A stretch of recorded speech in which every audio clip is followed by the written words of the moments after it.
জায়নামাজ ভাঁজ করে রাখেন যেসব মা বোনেরা, তারা অবশ্যই আজকের ভিডিওটা মিস করবেন না।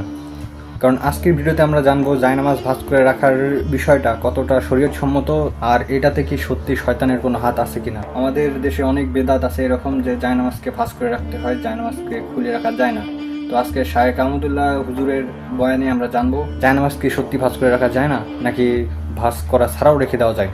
তাই ভিডিওটা না টেনে শুরু থেকে শেষ পর্যন্ত দেখবেন, কারণ এই ভিডিওটাতে আরও এমন কিছু গুরুত্বপূর্ণ প্রশ্নের উত্তর দেওয়া হবে যেটা আজকালকার মানুষের জানা খুবই গুরুত্বপূর্ণ। তাই ভিডিওটা না টেনে অবশ্যই সম্পূর্ণ দেখুন। চলুন ভিডিওটা শুরু করা যাক। মহিলারা বাড়িতে নামাজের বিছানা নামাজ পড়ে অনেক সময় বিছানা কর্নার ভাঁজ করে রাখে, তা না হলে শয়তান নাকি দাঁড়িয়ে যায় বিছানায়। কোরআন সুন্নাহ ভিত্তিক কতটুকু সঠিক কথাটি? দোয়া কুনুত না পড়লে বিদেশ সালাত কি অন্য কোনো দোয়া দিয়ে পড়া যাবে? পায়ের উপর বালিশ রেখে তার উপরে কোরআন তেলাওয়াত করা যাবে কিনা? টি শার্ট পরে কি নামাজ পড়া যাবে? বাজারে ড্রেসিং করা মুরগি খাওয়া যাবে কিনা? নামাজে ঠোঁট বন্ধ রেখে সম্পূর্ণ মনে মনে সূরা কেরাত পড়লে নামাজ হবে কিনা? স্বামী স্ত্রী নিজের মধ্যে ভালোবাসা বৃদ্ধির জন্য রোমান্টিক যে গানগুলো আছে সেগুলো কি শুনতে পারেন? বাচ্চা নেওয়ার ক্ষেত্রে কাল বিলম্ব করা কি জায়েজ আছে? খালি গায়ে উযু করার বিধান কতটুকু, আর উযু সঠিক হয় কিনা জানাবেন। স্ত্রী জাহান্নামে গেলে স্বামীও কি জাহান্নামে যাবেন? সুন্নাত সালাত আদায় না করলে গুনাহ হবে কিনা? সন্ধ্যার পরে কাপড় চোপড় বাইরে রাখলে কি জিনের আসর লাগে? সুন্নাত নামাজে কি 4 রাকাতেই সূরা মিলিয়ে পড়তে হবে? ছোট বাচ্চারা বিছানায় পেশাব করলে তা শুকিয়ে গেলেও কি বিছানা অপবিত্র থাকবে? কোরআন শরীফ তেলাওয়াত করার সময় দুই পা গুটিয়ে বসে তেলাওয়াত করতে পারবো কিনা? বাড়িতে ফরজ নামাজ পড়লে একামত দিতে হবে কি? সহবাস করার পর পবিত্রতা অর্জন না করে মারা গেলে কি গুনাহ হবে? প্রেগন্যান্সি অবস্থায় ফরজ নামাজ বসে পড়া যাবে কিনা? এশাকে নামাজ পড়লে কি চাষতের নামাজ পড়া যাবে? গাছের শিকড় বাকল রোগ মুক্তির উদ্দেশ্যে ব্যবহার করা যাবে কিনা? মৃত ব্যক্তির নামে শুক্রবারে মসজিদে দোয়ার অনুষ্ঠান করা যাবে কিনা? বউকে খুশি করার জন্য জন্মদিনের উইশ করা যাবে কিনা? মাছি কোথাও বসলে কি তা নাপাক হবে? পেছনে হাত দিয়ে দাঁড়ালে কি অমঙ্গল হয়? সন্দেহ রোগ বা সূচিবায়ু রোগ থেকে বাঁচার জন্য কোনো আমল আছে কি? নিজের নফসের কামনা বাসনা থেকে বেঁচে থাকার উপায় বলবেন। তাহাজ্জুদ নামাজ জামাতে পড়া যাবে কিনা? প্রিয় দর্শক, ইতিমধ্যে যে সমস্ত প্রশ্ন আমাদের সামনে চলে এসেছে তার মধ্যে থেকে প্রথম যে প্রশ্নটি আমি দেখতে পাই, ছোট বাচ্চা থাকলে কাপড়ে গায়ে প্রস্রাব লেগে যায় তাহলে কি ইবাদত করবে? গায়ে যদি প্রস্রাব লেগে যায় তাহলে প্রস্রাবের জায়গাটা ধুয়ে তারপরে ইবাদতবন্দি করবেন, অথবা ইবাদত বলতে সালাত আদায় করবেন। বাকি ওই অবস্থায় কাপড়ে পেশাব থাকলেও আপনি কোরআন তেলাওয়াত করতে পারেন, জিকির করতে পারেন, সব ইবাদত করতে পারেন। সালাতটা শুধুমাত্র পবিত্রতার জন্য পূর্ব শর্তের জন্য বাচ্চা করে নিলে, বাচ্চা দিয়ে পেশাব করে বা কোনো জায়গা না পাকলে সেই জায়গাটা ধুয়ে, অথবা যদি পোশাক চেঞ্জ করা সম্ভব হয় সেটা চেঞ্জ করে আপনি সালাত আদায় করবেন। ফাইজা রহমান আপনি জানতে চেয়েছেন পেছনে হাত দিয়ে দাঁড়ালে কি অমঙ্গল হয়? দেখুন, পেছনে হাত দিয়ে যদি দাঁড়ান তাহলে সেক্ষেত্রে কোনো অমঙ্গল হবে না। এটা একটা মানে বদধারণা মানুষের, যে পেছনে এভাবে পিছমোড়া করে হাত দিয়ে দাঁড়ালে তার ক্ষতি হয়। তবে হ্যাঁ, জাহান্নামীদেরকে আল্লাহ রাব্বুল আলামিন বিশেষ কিছু তাদের বিবরণ উল্লেখ করেছেন, তাদের শাস্তির বিবরণ করেছেন। তার মধ্যে থেকে তাদের পেছনে হাত থাকবে এবং হাঁটু গেড়ে থাকবে। অতএব ওই দৃষ্টিকোণ থেকে আপনি যদি নিয়মিত এটি করেন সেটা প্রশংসনীয় নয়, কিন্তু কখনো হাত পিছনে হাত মোড়া বাঁধলেই যে তার ক্ষতি হয়ে যাবে এমন কোনো কথা কোন হাদিসে বলা হয়নি। বাকি জাহান্নামীদের যে আকৃতির কথা আসছে, তাদেরকে যে পরিস্থিতির কথা আসছে, তাদের যে অবস্থার কথা কোন হাদিসে বর্ণিত হয়েছে, সেরকম অবস্থায় আমরা নিজেরা নিজেকে রাখবো না, সেটা উত্তম এবং উচিত। রানা সিদ্দিক জানতে চেয়েছেন বাজারে ড্রেসিং করা মুরগি খাওয়া যাবে কিনা? ভাই রানা, বাজারে ড্রেসিং করা মুরগি খাওয়া যাবে, তবে না খাইলে ভালো, ঝামেলা মুক্ত। অনেক ওলামা ইকরাম নিষেধ করেন, এই জন্য তারা বলেন যে যে পানিতে চুবানো হয় ড্রেসিং করার জন্য, সে পানিটাতে যখন চুবানো হয় নাড়ি বুড়ি যদি ভিতরে থাকে তাহলে সিদ্ধ গরম পানিতে ওটা চুবানো হলে ওই নাপাক যেগুলো নাড়ি বুড়িতে আছে, পায়খানা ইত্যাদি, সেগুলো গোশতের সাথে মিশে যেতে পারে, এই জন্য নিষেধ করেন। আসলে এত অল্প সময়ের জন্য যে চুবানো হয় কয়েক সেকেন্ডের জন্য, এত অল্প সময়ের মধ্যে ওই নাপাকই এটা গোশত পর্যন্ত পৌঁছায় না, যার কারণে গোশতের মধ্যে কোনো দুর্গন্ধ আমরা দেখি না, স্বাদটাও নাপাকের আসে না, কোনো আলামতও আসে না, যার কারণে এটাকে আমরা হারাম মনে করি না। তারপরেও যেহেতু আমাদের ইখতিলাফ আছে, মত পার্থক্য আছে, যদি এটা অ্যাভয়েড করা যায়, বিকল্প পন্থা করা যায়, সেটা বেশি ভালো। অর্থাৎ নাড়ি বুড়ি ফেলে দিয়ে তারপরে ফ্রেশ পানিতে চুবাই ড্রেসিং করলেন, তাহলে কোনো সমস্যা নেই। টি শার্ট পরে কি নামাজ পড়া যাবে? ভাই শাহিন, টি শার্ট পরে আপনি সালাত আদায় করতে পারেন। তো মনে রাখবেন, সালাত আদায়ের ক্ষেত্রে মৌলিক নির্দেশনা আল্লাহ সুবহানাহু ওয়া তাআলা বলেছেন, ইয়া আইয়ুহাল্লাযীনা আমানু খুযু যিনাতাকুম ইনদা কুল্লি মাসজিদ। হে ঈমানদাররা, প্রত্যেক সালাতের সময় তোমরা সুন্দর ভাবে সালাত আদায় করবে, সুন্দর পোশাক পরবে বা সুন্দর পোশাক পরবে।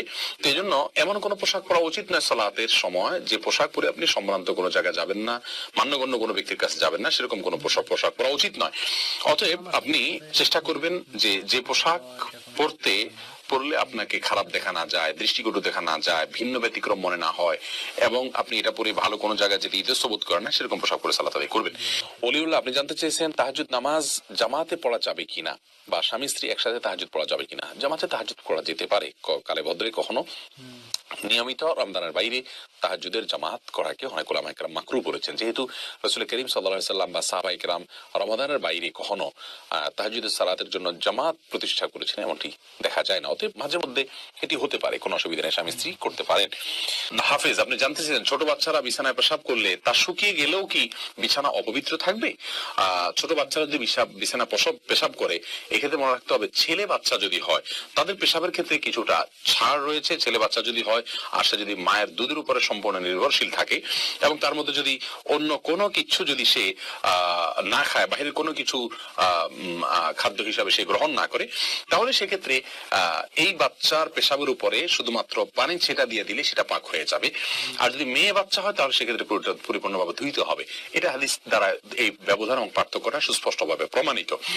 এখানে কেউ যদি বলেন যে মেয়েদের পেশাবের ক্ষেত্রে এই তারতম্য কেন করা হয়েছে, মেয়েদের প্রতি বৈষম্য কিনা, আমরা বলবো না। মেয়েদের পেশাব হয়তো তার ভিতরে কোনো এমন কোন দিক রয়েছে পেশাবের যেটা হয়তো আমরা এখনো জানি না, অথবা বিজ্ঞানী হয়তো জানতে পারেন, যার কারণে এটা ধোয়াটা জরুরি করা হয়েছে। সেটাতে দুর্গন্ধের বিষয় থাকুক অথবা অন্য কোনো ক্ষতিকর কোনো কিছু থাকুক যেটা আমাদের কাছে অজানা, কিন্তু ইসলামী শরীয়ত নির্দেশ করেছে, নিশ্চয়ই এর ভিতরে কোনো না কোনো কল্যাণ আছে। আমরা দেখি ইসলামী শরীয়তের নির্দেশকে পালন এবং মান্য করার ভেতরেই কল্যাণ নিহিত আছে। রাকিব হাসান প্রশ্ন করেছেন, সুন্নাত সালাত আদায় না করলে গুনাহ হবে কিনা। রাকিব হাসান, সুন্নাত সালাত আদায় না করলে বড় কোনো গুনাহ হবে না। গুনাহ তো অবশ্যই হবে, গুনাহ শব্দের অর্থ হলো ক্ষতি। সুন্নাত তরক করলে তো ক্ষতি হবেই। নবী সাল্লাল্লাহু আলাইহি সাল্লাম পাঁচ ওয়াক্ত সালাতের আগে পরে যে সুন্নাতে মুআক্কাদা গুলো, এগুলোকে খুব গুরুত্বপূর্ণ সালাত হিসেবে আদায় করেছেন। অতএব সেগুলোকে যদি আপনি তরক করি বিনা প্রয়োজন, বিনা কারণে, বিনা ওজরে, তাহলে তো এটা ক্ষতি হবেই, গুনাহ তো হবেই অর্থে। কিন্তু গুনাহ বলতে কবিরা গুনাহ, বড় কোনো পাপ যেটা কারণে শাস্তির সম্মুখীন হইতে হবে, এরকম কোনো গুনাহ হবে না। কারণ এটি ফরজ বা ওয়াজিব নয়, আর ফরজ ওয়াজিব না হলে সেটা তরক করলে বড় কোনো গুনাহ হয় না। বিনা কারণে এটা না ছাড়াই উচিত, মুসলমান সুন্নাহকে তরক না করাই উচিত। কিন্তু যদি কোনো কারণে মাঝে মধ্যে ছাড়ে তাতে কোনো অসুবিধা হবে না ইনশাআল্লাহ বিইذনিল্লাহ। এরপরে শিবলি, আপনি জানতে চেয়েছেন মাছি কোথাও বসলে কি তা নাপাক হবে? না, মাছি কোথাও বসে নাপাক হবে না। মাছি অনেক নাপাকের উপরে বসে, সেখান থেকে এসে আপনার গায়ে বসলো, আপনার জামায় বসলে আপনার জামা বা শরীর নাপাক হয়ে যাবে না। যেহেতু মাছির পায়ে বা শরীরে যে নাপাক থাকে সে পরিমাণ অনেক কম থাকে, এত অল্প নাপাক আপনার শরীরে কোথাও লাগলেই আপনার শরীর নাপাক হয়ে যাবে, ব্যাপারটা সেরকম নয়। কারণ এর থেকে বাঁচা বা এর থেকে পরিপূর্ণভাবে আত্মরক্ষা করা আমাদের সম্ভব নয়। আজমাইন ইনকিয়াত এডি থেকে আপনি জানতে চেয়েছেন, সন্দেহ রোগ বা সূচিবায়ু রোগ থেকে বাঁচার জন্য কোনো আমল আছে কি? এটার জন্য সবচেয়ে বড় আমল হলো পাত্তা না দেওয়া। সূচিবায়ু এবং সন্দেহ রোগের থেকে বাঁচার জন্য সন্দেহকে কোন রকম পাত্তা না দেওয়া, একদম পাত্তা না দেওয়া। আমার উযু হয়েছে কিনা সন্দেহ হচ্ছে 3 বার ধোয়ার পরেও, এটা শয়তান আমাদের ভিতরে সৃষ্টি করছে, এটাকে পাত্তা না দেওয়া যে না আমার উযু হয়ে গেছে। রাসূল করিম সাল্লাল্লাহু আলাইহি ওয়াসাল্লাম 3 বার ধুতে বলেছে, আমি সেটা পালন করেছি, অতএব এরপরে না হলে এটা নিয়ে আমার টেনশন করার কোনো দরকার নাই, এটা রাসূল সাল্লাল্লাহু আলাইহি ওয়াসাল্লাম এর সাথে আমি বুঝবো। অতএব নিজের মনের ভিতরে যে সন্দেহ উদ্রেক হয়, শয়তান এগুলো মানুষকে অস্থির করবার জন্য করে, ইবাদতে মনোযোগ নষ্ট করার জন্য করে, এগুলোকে পাত্তা দেওয়া যাবে না। এরপরে বাম দিক থেকে 3 বার থুতু ফেলে আমানতু বিল্লাহি ওয়া রাসূলিহি বললে সাধারণত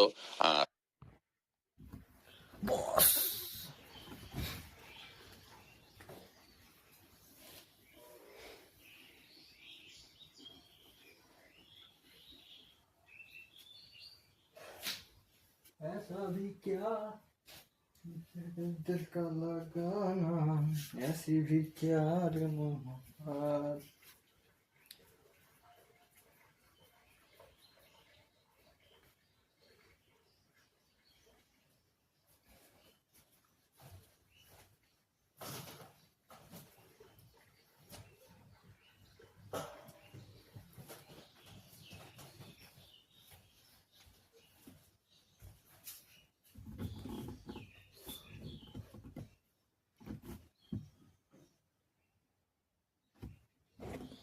শয়তানি জাতীয় কুমন্ত্রণা থেকে মানুষ নিরাপদে থাকতে পারে। এমনি রেজাউল করিম জানতে চেয়েছেন, বউকে খুশি করার জন্য জন্মদিনের উইশ করা যাবে কিনা? জন্মদিন উপলক্ষে বিশেষ কোন আনুষ্ঠানিকতা ইসলাম সমর্থন করে না। এটি খ্রিস্টানদের, ইহুদি খ্রিস্টানদের কালচার, সংস্কৃতি, আর তাদের বিরোধিতা করার জন্য রাসূল আকরাম অর্থাৎ কৃষ্টি এবং কালচারগত দিক থেকে এবং ইবাদতের পদ্ধতি ইত্যাদি দিক থেকে তাদের সাথে যেন আমরা সাদৃশ্য গ্রহণ না করি, সে বিষয়ে রাসূল আকরাম সাল্লাল্লাহু আলাইহি ওয়াসাল্লাম নির্দেশ করেছেন। অতএব রাসূল করিম সাল্লাল্লাহু আলাইহি ওয়াসাল্লামের নির্দেশনাকে সামনে রেখে জন্মদিনকে কোনোভাবে উদযাপন করা জায়েজ নেই। তবে হ্যাঁ, স্ত্রীকে উইশ করা বলতে যদি কোনো কেক কাটা বা মোমবাতি জ্বালানো বা এই জাতীয় কিছু না করা হয়, এমনি হয়তো সাধারণ কোনো কিছু করা হলো বা বলা হলো, মনে হলো, তাহলে সেক্ষেত্রে এটি হারামের গণ্ডিতে যাবে না ইনশাআল্লাহ। এবার দাউদ, আপনি জানতে চাচ্ছেন নিজের নফসের কামনা বাসনা থেকে বেঁচে থাকার উপায় বলবেন। ভাই দাউদ, নফসের কামনা বাসনা থেকে বাঁচার জন্য একটি দোয়া আল্লাহর কাছে বেশি করে পড়বেন, আর সেটা হলো যে আল্লাহ আমাকে, আমার নফসকে আপনি গুনাহ থেকে বেঁচে থাকার তৌফিক দান করুন। আল্লাহুম্মা আতি নাফসি তাকওয়াহা, আল্লাহুম্মা আতি নাফসি তাকওয়াহা, অর্থাৎ আল্লাহ আমার নফসকে, আমার প্রবৃত্তিকে আপনি তাকওয়া দান করুন। ওয়াজাক্কিহা ওয়া আনতা খায়রু মান যাক্কাহা, সেটাকে পবিত্র করুন, আপনি সর্বোত্তম পবিত্রকারী। এভাবে আপনি দোয়া পড়বেন। আবার বলছি, আল্লাহুম্মা আতি নাফসি তাকওয়াহা ওয়াজাক্কিহা ওয়া আনতা খায়রু মান যাক্কাহা। এটা হলো প্রবৃত্তিকে নিয়ন্ত্রণ করার জন্য, প্রবৃত্তিকে গুনাহ থেকে বাঁচার জন্য আপনি দোয়া করবেন। সেই সাথে ইমানদারদের সঙ্গ, নেককাররা যারা প্রবৃত্তির চাহিদার বিরুদ্ধে চলতে পারে, ইখলাস যাদের ভিতরে আছে, তাদের সঙ্গে ওঠা বসা করবেন, চলাফেরা করবেন। এই এক্সারসাইজের মাধ্যমে ইনশাআল্লাহ বিদিন আপনার ভিতরে তাকওয়া আসবে এবং বিল্ড আপ হবে। এরপরের প্রশ্নে চলে যাচ্ছে। মোহাম্মদ ওমর ফারুক প্রশ্ন করেছেন, ছেলেরা যদি জামাতে ফরজ নামাজ আদায় না করে তাহলে নামাজ হবে কি? নামাজ হয়ে যাবে। একটা হাদিস এক্ষেত্রে আসল সালাতা লিজারিল মসজিদ ইল্লা ফিল মসজিদ, যে ব্যক্তি মসজিদের প্রতিবেশী তার সালাত মসজিদে ছাড়া হবে না। এই হাদিসটির সনদ বিশুদ্ধভাবে প্রমাণিত নয়, হাদিসের সনদের ভিতরে দুর্বলতা রয়েছে, আর সেই কারণে এই হাদিসের সনদের দিকে তাকায় আমরা তার সালাত হবে না সেটা বলবো না। তবে মুসলিমের অবশ্যই জামাতের সাথে সালাত আদায় করা উচিত। নবী সাল্লাল্লাহু আলাইহি ওয়াসাল্লাম যারা বাসায় সালাত পড়ে বা মসজিদে জামাতে শামিল হয় না, তাদের ঘর বাড়ি জ্বালিয়ে দিতে চেয়েছেন। এটা বোঝা যায় এখান থেকে যে জামাতে সালাত আদায় করা ওয়াজিব, বিনা উযরে এটা তরক করা হারাম এবং গুনাহের কাজ। সেটা আপনি জানতে চেয়েছেন, নামাজের ঠোঁট বন্ধ রেখে সম্পূর্ণ মনে মনে সূরা কিরাত পড়লে নামাজ হবে কিনা। ভাই খালেদ, নামাজে যদি আপনি ঠোঁট বন্ধ রেখে মনে মনে সূরা কিরাত পড়েন তাহলে আপনার সালাত হবে না। কারণ ইসলাম শরীয়তে যে সমস্ত জায়গায় আমাদেরকে পাঠ করতে নির্দেশ করা হয়েছে, বলতে নির্দেশ করা হয়েছে, সেখানে আমাদেরকে ঠোঁট এবং জিহ্বার উচ্চারণ করে বলতে হবে। ঠোঁটের যদি ব্যবহার না হয়, জিহ্বার যদি ব্যবহার না হয়, তাহলে সেটাকে বলা হয় না, ওইটাকে বলা হয় মনে মনে কল্পনা জল্পনা করা। আপনাকে বলতে বলা হয়েছে, সূরা পড়তে বলা হয়েছে, আর এই পড়াটা হবে মুখ এবং ঠোঁট নড়লে। যদি না পড়েন তাহলে, না নড়ে, তাহলে সেক্ষেত্রে পড়াটা হয়নি। বিধায় মনে মনে যদি আপনি কেরাত পড়েন, সূরা পড়েন, তাহলে সেক্ষেত্রে এটা জায়েজ হবে না। হালিমা আক্তার, আপনি জানতে চেয়েছেন গাছের শিকড় বাকল রোগমুক্তির উদ্দেশ্যে ব্যবহার করা যাবে কিনা। শিকড় বা বাকল এগুলোর যদি কোনো কোষ অথবা এগুলোকে পেস্ট করে খাওয়া, পান করা বা এই জাতীয় কোনো ঔষধ হিসাবে, প্রতিষেধক হিসাবে গ্রহণ করাতে যদি কোনো প্রকার উপকারিতার কথা পাওয়া যায়, জানা যায়, অভিজ্ঞতা দ্বারায়, তাহলে সেক্ষেত্রে সেটিকে করা যেতে পারে। কিন্তু সেগুলোকে ঝুলিয়ে রাখা, তাবিজের মতো ইত্যাদি, এগুলো জায়েজ নয়। সেটি সম্পূর্ণ কুসংস্কার এবং শিরকে পর্যবসিত হবে। আলোর পৃথিবী এআইডি থেকে আপনি জানতে চেয়েছেন, স্বামীর শারীরিক যৌনতার সমস্যা হলে কি তালাক দেওয়া যাবে? স্বামী যদি শারীরিকভাবে দুর্বল হন, যৌন চাহিদা স্ত্রীর সেটা মেটাতে অক্ষম হন, তাহলে সেক্ষেত্রে স্ত্রী যদি কাবিননামায় স্বাক্ষর করে থাকেন বিয়ের আগদের পরে, তাহলে স্বামী স্ত্রী দুজন স্বাক্ষর করে থাকলে সেই কাবিননামা 18 নম্বর কলামে দেওয়া পাওয়ার পরে তিনি তালাকের তাফবিজ দিতে পারেন, অথবা আদালতের মাধ্যমে তালাক বা বিচ্ছেদের দিকে যেতে পারেন, যদি স্বামীকে ট্রিটমেন্ট করে, চিকিৎসা করে সুস্থ করার কোনো উপায় না থাকে। নাবিল শাহরিয়ার জানতে চেয়েছেন, স্ত্রী জাহান্নামে গেলে স্বামীও কি জাহান্নামে যাবে? না ভাই নাবিল, এটা কোনো জরুরি না যে স্ত্রী জাহান্নামে গেলে স্বামীও জাহান্নামে যাবে। লূত আলাইহিস সালামের স্ত্রী জাহান্নামে যাবে, কিন্তু তাই বলে লূত আসলাম তো জাহান্নামে যাবেন না। অতএব স্বামী স্ত্রী একে অন্যের জাহান্নামে যাওয়ার উপর অন্য জাহান্নাম নির্ভর নয়, বরং প্রত্যেকের আমল নির্ভর করবে, আমলের উপর নির্ভর করবে তার জান্নাত জাহান্নাম। আল্লাহ সুবহানাহু ওয়া তাআলা বলেছেন, লাইসা লিল ইনসানি ইল্লা মা সাআ, মানুষ নিজে যা করে সেটাই সে পাবে, অন্য কি করলো না করলো তাতে তার কিছু আসবেও না, যাবেও না। আল্লাহ অন্য আয়াতে বলেছেন, লা তাজিরু ওয়াজরাতুন বিজরা উখরা, একজনের বোঝা, পাপের বোঝা অন্যজন বহন করবে। অতএব স্ত্রী অন্যায় করলে তিনি জাহান্নামে যাবেন, স্বামী জাহান্নামে যাবেন না। বিষয়টি এরকম না, যার যারটা আমলের কারণে তিনি পুরস্কার বা তিরস্কারের উপযুক্ত হবেন। এরপরে রাকিব কাজী সালেহ আপনি জানতে চেয়েছেন খালি গায়ে ওযু করার বিধান কতটুকু আর ওযু সঠিক হয় কিনা জানাবেন। ভাই রাকিব, ওযুর ক্ষেত্রে শরীয়তে খালি গা বা জামা কাপড় পরা কোনোটি নির্দেশ করেনি। অতএব ওযুর ক্ষেত্রে আমরা খালি গায়ে যদি থাকি তাহলে কোনো প্রকার অসুবিধা নেই। ওযুর ক্ষেত্রে আপনি খালি গায়ে ওযু করতে পারবেন, কোনো সমস্যা নেই ইনশাআল্লাহ। এরপরে এসকে সুবরান আপনি জানতে চেয়েছেন সুন্নাত নামাজে কি 4 রাকাতেই সূরা মিলিয়ে পড়তে হবে? 4 রাকাতেই আপনি আসলে সুন্নাত নামাজগুলো যদি সাধারণ সুন্নাত নামাজ হয় বা নফল হয় তাহলে 2 রাকাত করে পড়াই উচিত, কারণ সলাতুল লাইলি ওয়ান নাহারি মাসনা ওয়া মাসনা। রাসূল আকরাম সাল্লাল্লাহু আলাইহি ওয়াসাল্লাম বলেছেন রাত এবং দিনের নামাজ 2 রাকাত করে। এখানে সাধারণ নফল এবং সাধারণ সুন্নাহগুলোর কথা বলা হয়েছে। তবে একত্রে যখন পড়বেন, যেমন সুন্নাত মুআক্কাদা রয়েছে, এগুলো একত্রে যদি আপনি পড়েন সেটাও আপনি পড়তে পারেন। সেই ক্ষেত্রে প্রত্যেক রাকাতে আপনি সূরা মিলাবেন। আকাশকে আপনি জানতে চেয়েছেন বাচ্চা নেওয়ার ক্ষেত্রে কাল বিলম্ব করা কি জায়েজ আছে? যদি কোনো বিশেষ অসুবিধা থাকে যে এখন বাচ্চা নিলে এমন পরিবেশে আছে সেখানে মানুষ করা কঠিন হবে বা অন্য কোনো সমস্যা হবে, সেই জায়গা থেকে কাল বিলম্ব করলে সেটি ঠিক আছে, জায়েজ হবে। কিন্তু কি খাওয়াবো সেই চিন্তা থেকে যদি বিলম্ব করেন তাহলে সেটি জায়েজ হবে না। নুসরাত জাহান বালাইজু আপনি জানতে চেয়েছেন আমার আত্মীয় আমার সাথে অনিষ্ট করে, তার সাথে সম্পর্ক কিভাবে রাখবো? দেখুন, আপনার আত্মীয় যদি আপনার কোনো ক্ষতি করে তাহলে সেক্ষেত্রে তার ক্ষতি থেকে বাঁচার জন্য আপনি অবশ্যই সম্পর্ক ছিন্ন করতে পারেন, যদি সম্পর্ক ছিন্ন করলে তার ক্ষতি থেকে বাঁচার সুযোগ থাকে।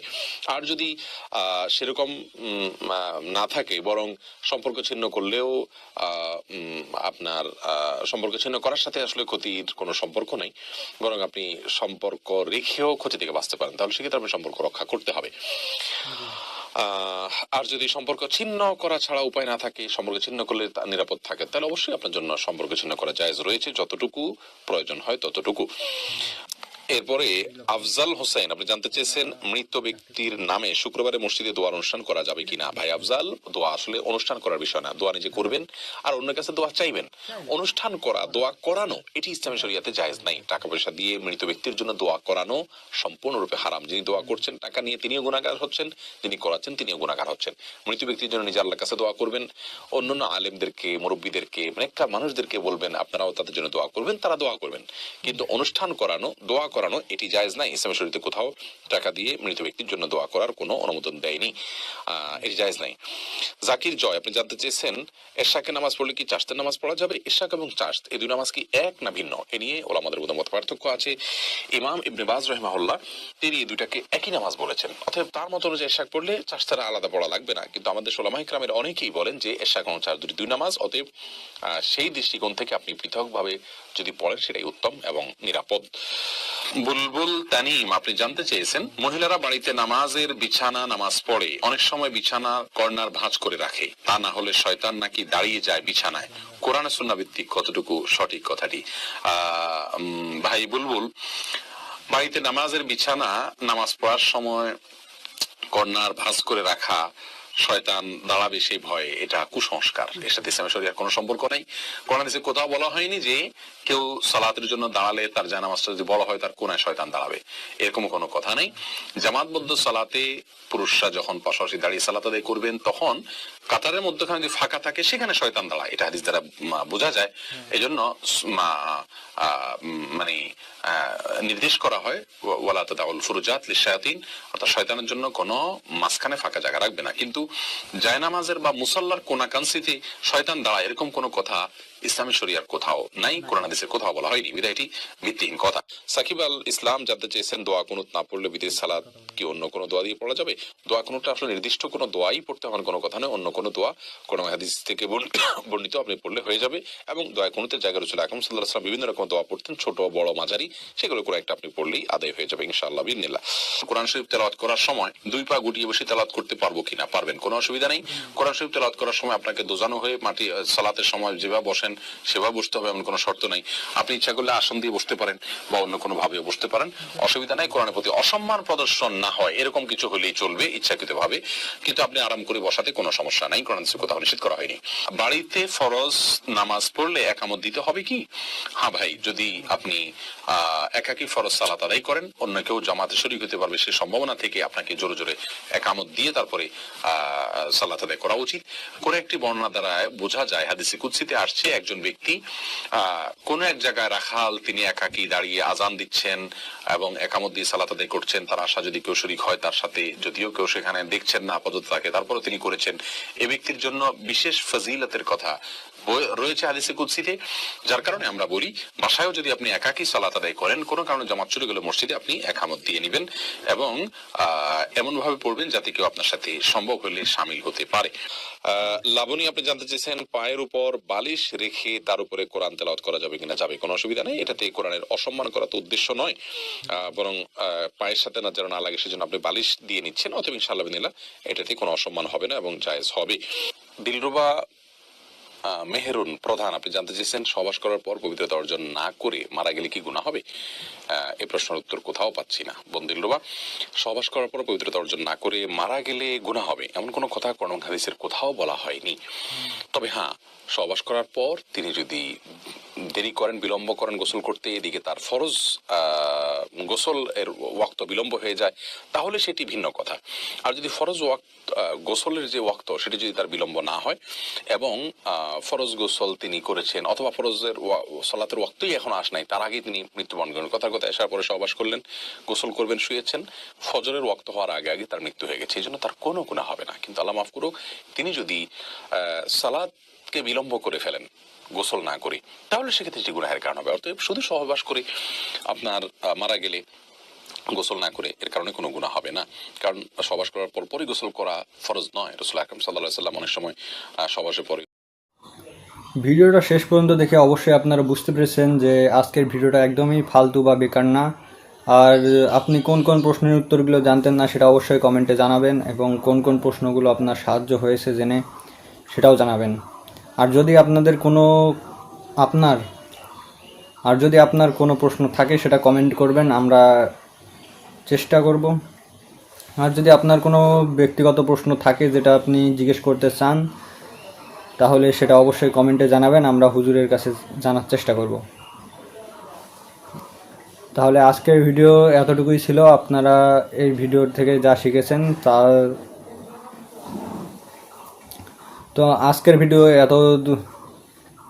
আজকের ভিডিও এই পর্যন্তই ছিল।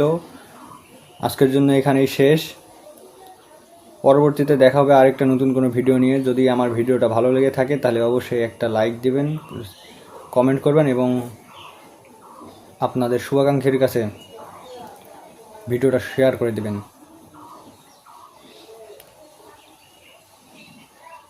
আর সাবস্ক্রাইব করার কথা ভুলবেন না। আর আমি জানি আপনাদেরকে আমাদের এই বক্তব্য এবং ভাষণ শুনতে ভালো লাগে না, কিন্তু কিছু করার নেই, ইউটিউবের কিছু গাইডলাইন্সের কারণে আমাকে এরকমটা করতে হচ্ছে। ইনশাল্লাহ ভবিষ্যতে এটা করব না, আমাকে আপনাদের দেখতে হবে না। আপনি